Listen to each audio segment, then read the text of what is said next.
मुस्लिम league नून के कायद मियां मोहम्मद नवाज शरीफ ने कहा कि मैं कोई इम्पोर्टेड वजीर आजम नहीं था, मुझसे किया दुश्मनी थी जो हथकड़ियां लगाई। मुस्लिम लीग नून के कायद मियां मोहम्मद नवाज शरीफ ने ननकाना साहिब में जलसे से खिताब करते हुए कहा कि आज तो ननकाना साहिब अजीब मंजर पेश कर रहा है। पूछता हूँ, कभी पहले ऐसा मंजर देखा था?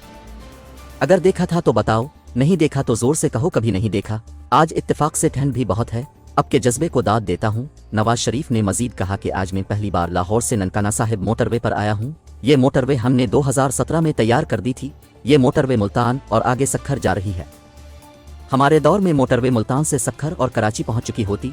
तरक्की के दुश्मनों ने ये मौका नहीं दिया। उन्होंने कहा कि नवाज शरीफ की हिम्मत नहीं टूटी, आज भी जवान है। मुझे बताएं, आपको नवाज शरीफ के साथ दुश्मनी किया थी? आपको ये दुश्मनी थी कि नवाज शरीफ ने लोड शेडिंग खत्म की?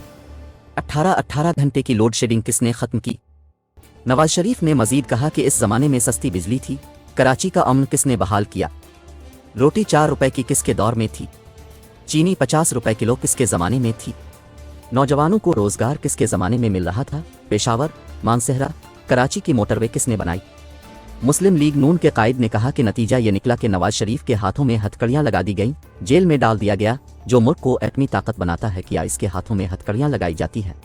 मैं आपको बिल्कुल सच कहने लगा हूं, सच। और मेरी बात बड़ी गौर से सुने आप। अगर कोई दौर हमारा चलता रहता और नवाज शरीफ के खिलाफ साजिश ना होती, नवाज शरीफ को 5 जज मिलकर बेटे से तनख्वाह ना लेने पर ना निकालते और नवाज शरीफ की हुकूमत बरकरार रहती, मैं दावे से कहता हूं, अल्लाह ताला के फजल और करम से, आप भी सुन रहे हैं, आप भी सुन रहे हैं और वो भी सुन रहे हैं जो सामने मकान पे चढ़े हुए हैं। एक भी शख्स इस ननकाना साहब में आज बेरोजगार ना होता।